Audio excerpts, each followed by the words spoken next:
सुप्रभात निशिदिनी सज्जन श्रोते हो. सर्वश्रेष्ठ अध्यात्मविद्या हे आजच्या निरूपणाचे शीर्षक आहे. संस्कृत सुभाषित असं आहे, अध्यात्मविद्या विद्यानां प्रधानम तत्कथाश्रयम शास्त्रम सत्शास्त्र निर्मात्या उर्मुच्यते तद्विचारणात.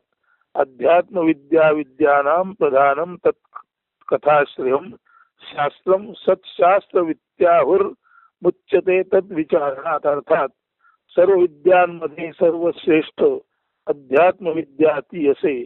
आध्यात्मिक कथारूपे प्राधान्य राही जी तिजसी सत्शास्त्र संबोधन असे. अध्यात्मविद्या ही सर्व विद्यांमधील सर्वश्रेष्ठ विद्या असून ती मध्ये आध्यात्मिक ज्ञानविषयक विविध कथा प्रसंग आख्याने यांचा प्राधान्याने समावेश किंवा अंतर्भाव असतो. या अध्यात्मविद्येला सत्शास्त्र म्हणून किंवा मानवाच्या आदर्श वर्तनाचे नीतिशास्त्र म्हणून गौरवितात किंवा संबोधित करतात. आता या दृष्टीने श्रीमद भगवद्गीता अध्याय 8 अक्षर ब्रह्मयोग यामध्ये श्लोक 1, 3 आणि 4 या श्लोकात काय म्हटलंय ते बघूया. श्लोक 1 मध्ये किम तद ब्रह्म किमध्यात्मम किम कर्म पुरुषोत्तम अधिभूतम च किम प्रोक्त मधिदैवम किमुच्यते.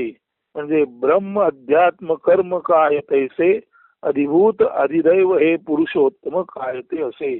ब्रह्म म्हणजे काय, अध्यात्म म्हणजे काय, कर्म म्हणजे काय किंवा अधिभूत अधिदैव म्हणजे काय असं श्रीकृष्णाला अर्जुन विचारतात. किम तद ब्रह्म किमध्यात्म किम कर्म पुरुषोत्तम अधिभूतंच किम कर्म अधिभूतंच किम प्रोक्त मधिदैवम किमुच्यते. किम तद ब्रह्म किमध्यात्मम किम कर्म पुरुषोत्तम अधिभूतंच किम प्रोक्त मधिदैवम किमुच्यते. म्हणजे ब्रह्म अध्यात्म कर्म काय तैसे. ब्रह्म अध्यात्म कर्म काय तैसे अधिभूत अधिदैव हे पुरुषोत्तम काय ते असे. ब्रह्म म्हणजे काय, अध्यात्म म्हणजे काय, कर्म म्हणजे काय आणि अधिभूत अधिदैव हे पुरुषोत्तमा श्रीकृष्णा याला काय ते असे. म्हणजे ब्रह्म काय आहे, अध्यात्म काय आहे, कर्म काय आहे, अधिभूत काय आहे, अधिदैव काय आहे हे पुरुषोत्तमा तू मला सांग. आता हे सांगितल्यानंतर क्रमांक 3च्या श्लोकात भगवान श्रीकृष्ण सांगतात, अक्षरम ब्रह्म परमम स्वभावोध्यात्मुच्यते भूतभावोद्भव करो विसर्गा कर्म संज्ञितः. म्हणजे सर्वश्रेष्ठ अविनाशी आदि तत्व ते ब्रह्म, वस्तू मूळ भाव ते अध्यात्म, ब्रह्म निर्मित भूत निर्मिती व्यापार ते कर्म. याचा सरळ अर्थ असा आहे, सर्वश्रेष्ठ अविनाशी आदि तत्व आत्मतत्व त्याला ब्रह्म असे म्हणतात. तसेच वस्तूचा किंवा जीवाचा मूळ भाव त्याला अध्यात्म म्हणतात. आणि आत्मनिर्मित किंवा ब्रह्मनिर्मित ही जी सर्व भूत मात्रे आहेत त्यांचा व्यापार म्हणजे ते जे परस्पर विनिमय करतात त्याला कर्म म्हणतात. सांगायचा मुद्दा असा आहे, ब्रह्म हे आदि तत्व आहे, ते अविनाशी तत्व आहे. म्हणून आत्मा किंवा परमात्मा जो अविनाशी आहे त्यालाच आदि तत्व किंवा ब्रह्म म्हणतात. इथे ब्रह्माचा खुलासा झाला. नंतर ब्रह्मनिर्मित ज्या ज्या वस्तू असतात, आता त्या वस्तूंमध्ये अर्थातच सजीव सृष्टी सकट सर्व निसर्गातील वस्तू आल्या. म्हणून ब्रह्मनिर्मित ज्या ज्या वस्तू असतात त्या वस्तूंचा जो मूळ भाव त्याला अध्यात्म म्हणतात. म्हणून अध्यात्म याचा माणसाच्या दृष्टीने खराखुरा अर्थ आहे स्वभाव, म्हणजे मानवाचा मूळ भाव म्हणजे स्वभाव. आता मानवाचा मूळ भाव म्हणजे स्वभाव म्हणताना अनेक मानवांचे स्वभाव वेगवेगळे असा अर्थ लावायचा नाही. स्वभाव याचा अर्थ आत्मा हाच सर्वाभूती आहे म्हटल्यानंतर आत्म्याचा जो मूळ भाव तो स्वभाव. म्हणून अविनाशी तत्व ते ब्रह्म, त्या तत्वातून ज्या वस्तू विषय जीवांची निर्मिती झाली त्या वस्तू विषय आणि जीवांचा मूळ भाव म्हणजे स्वभाव त्याला अध्यात्म म्हणतात. आणि या ब्रह्मातून निर्मित झालेल्या या भूतमात्रांचं परस्पर विनिमय म्हणून जे असतं त्याला कर्म म्हणतात. स्वाभाविकपणे आत्मा परमात्मा म्हणजे ब्रह्म, आत्मा परमात्मा निर्मित जीव आणि त्यांचा मूळ भाव म्हणजे अध्यात्म, आणि या जीवांच्या परस्पर विनिमयाद्वारे, या जीवांच्या परस्पर विनिमयाद्वारे जे निर्माण होतं त्याला कर्म असे म्हणतात. पुढे क्रमांक 4 मध्ये अधिभूतम क्षरो भावा पुरुषाश्चाधिदैवतम अधियज्ञो हमे वात्र देह देहभूताम वर नाशिवंत कार्य रूप पदार्थ तो अधिभूत तैसा या पदार्थी सचेतन अधिष्ठाता अधिदैवत असे परी सर्व यज्ञांचा अधिपती तो मीच देह ठाई वसे.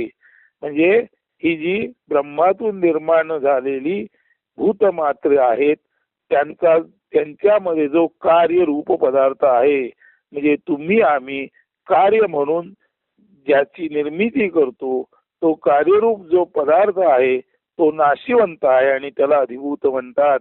म्हणून जीवाद्वारे निर्माण झालेले कार्यरूप किंवा कार्यरूप पदार्थ जे नाश पावतं, म्हणून जीवाद्वारे निर्माण झालेल्या कार्यरूप पदार्थाला जो नाशिवंत आहे त्याला अधिभूत म्हणतात. आणि हा कार्यरूप पदार्थ ज्याच्याद्वारे निर्माण केला जातो, तसा हा कार्यरूप पदार्थ ज्याच्याद्वारे निर्माण केला जातो त्या कर्त्याला सचेतन अधिष्ठात्याला अधिदैवत म्हणतात. म्हणजे साधं आहे, माणसाने निर्माण केलेली कार्ये ही नाशिवंत असतात. म्हणून मानवाच्या दृष्टीने मानव निर्मित नाशिवंत कार्य म्हणजे अधिभूत, आणि ही नाशिवंत कार्ये सचेतन मानव निर्माण करतो. म्हणून या नाशिवंत कार्याचा सचेतन अधिष्ठाता माणूस म्हणजेच अधिदैवत. मात्र माणूस अधिदैवत आहे आणि त्याने निर्माण केलेली कार्य माणसासारखीच नाशिवंत आहेत, त्याला अधिभूत म्हणतात. म्हणून सचेतन अधिष्ठाता माणूस अधिदैवत, त्याने निर्माण केलेली नाशिवंत कार्य म्हणजे अधिभूत. परंतु या अधिदैवताद्वारे जरी अधिभूत म्हणजे कार्यनिर्मिती होत असली तरी या माणसाच्या आत बसवून जो माणसाच्या सर्व यज्ञांचा, यज्ञ याचा अर्थ यज्ञ, याग, होम किंवा धर्मकृत्य, म्हणून माणूस जी जी धर्मकृत्य करतो त्या धर्मकृत्यांच्या आत बसून हे सर्व करून घेणारा जो अधिपती आत्मा तो मीच देह ठाई वसे. तो मीच म्हणजे भगवान कृष्ण स्वतःला अर्थातच आत्मा परमात्मा म्हणून अर्जुना पुढे संबोधितात. आणि आत्माच सर्व अधिदैवताच्या आत बसून अधिदैवताद्वारे अधिभूत निर्माण करतो. म्हणजे सर्व प्राणिमात्रांच्या आत अधिपती म्हणून जो बसतो त्याला आत्मा म्हणतात. आणि या अधिपतीच्या मदतीने ही सर्व प्राणिमात्रे माणसांसहित सचेतन अधिष्ठाता म्हणजे जिवंत कार्यकर्ता म्हणून काम करतात, त्याला अधिदैवत म्हणतात. आणि त्यांनी निर्माण केलेल्या नाशिवंत कार्याला अधिभूत म्हणतात. आता या सर्वाचा सारांश एवढाच आहे की ब्रह्म म्हणजे काय, तर सर्वश्रेष्ठ अविनाशी आदितत्व त्याला ब्रह्म म्हणतात. वस्तू किंवा माणसाचा मूळ स्वभाव त्याला अध्यात्म म्हणतात. आणि ब्रह्माद्वारे निर्माण झालेल्या सर्व प्राणी मात्रांद्वारे जे व्यापार उदीम होतात त्याला कर्म म्हणतात. त्याच पद्धतीने माणसाने, प्रामुख्याने माणूस असा लक्षात घ्या अर्थ म्हणजे आपल्याला सोपं राहील, त्याद्वारे माणसाने जी जी कार्य केली जातात ती माणसांची कार्ये नाशिवंत असतात. म्हणून मानव निर्मित नाशिवंत कार्याला अधिभूत म्हणतात. आणि ही नाशिवंत कार्य जो मानव सचेतन म्हणजे जो जिवंत माणूस अर्थात माणूसच कार्य करणार, माणूस हा सचेतन अधिष्ठाता आहे. म्हणजे जिवंत माणसाद्वारे जी जी कार्ये केली जातात ती कार्ये नाशिवंत असतात. म्हणून माणसाद्वारे निर्माण केलेल्या नाशिवंत कार्याला अधिभूत म्हणतात. आणि ही कार्य निर्माण करणारा माणूस हा सचेतन अधिष्ठाता म्हणून त्याला अधिदैवत म्हणतात. म्हणून अधिदैवताद्वारे जे अधिभूत निर्माण होते त्या अधिदैवताच्या आत बसून जो अक्षर अविनाशी आत्मा असतो त्याला अधिपती असे म्हणतात. सारांश सर्व भूत मात्रांच्या आत राहून अधिपती सर्वांचा अक्षर अविनाशी तत्वभाव आत्मभाव त्यालाच खऱ्या अर्थाने अधिपती म्हणतात. म्हणून अधिपती म्हणजे आत्म्याचे जे शास्त्र त्याला अर्थातच अध्यात्मशास्त्र म्हणतात. आणि अध्यात्मशास्त्र किंवा अध्यात्मविद्या आत्मविद्या ही सर्व विद्यांमध्ये सर्वश्रेष्ठ विद्या आहे. वेगवेगळ्या कथांचा आश्रय घेऊन अध्यात्मविद्या किंवा आत्मविद्या नटलेली आहे.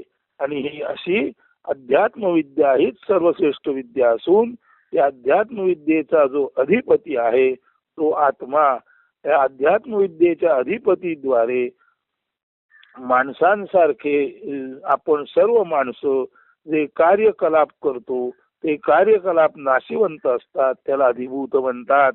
आणि सचेतन माणसाला अधिष्ठाता म्हणून अधिदैवत म्हणतात. म्हणून आत्मा अधिपती, माणूस अधिदैवत आणि माणसाने निर्माण केलेली नाशिवंत कार्य म्हणजे अधिभूत. तसंच आदितत्व म्हणजे अक्षर आणि आदितत्वाद्वारे निर्मित ज्या ज्या वस्तू त्यांचा मूळ भाव म्हणजे अध्यात्म आणि ब्रह्मातून निर्माण झालेल्या विविध प्राण्यांद्वारे जे जे कार्य केले जाते त्याला कर्म असे ओळखावे. इथे यज्ञ याचा अर्थ याग होम किंवा धर्मकृत्य म्हणतात.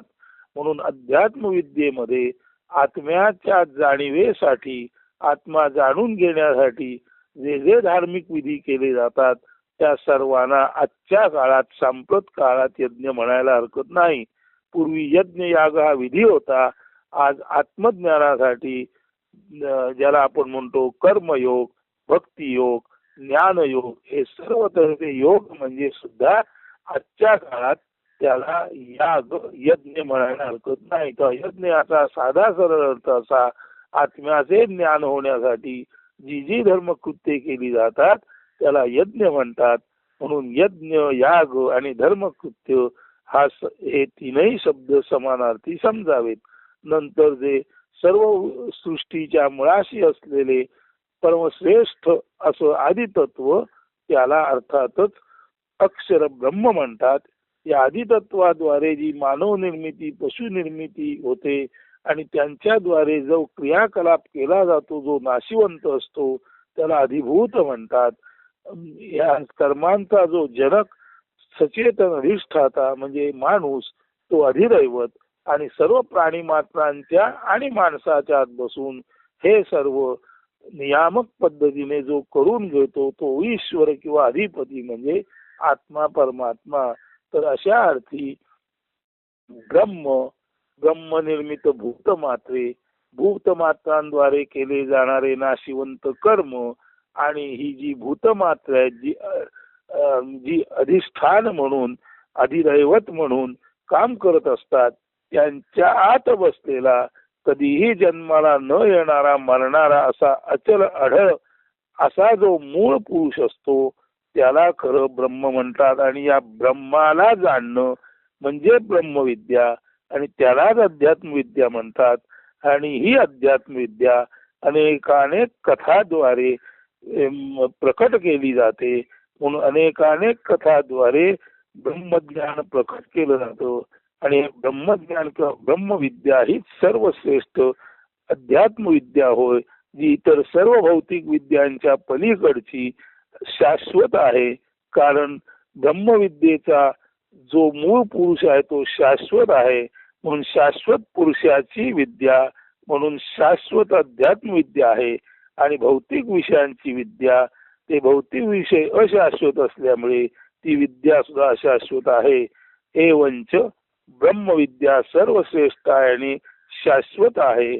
आणि भौतिक विद्या या तुलनेने कमी प्रतीच्या आहेत कारण त्या अशाश्वत आहेत.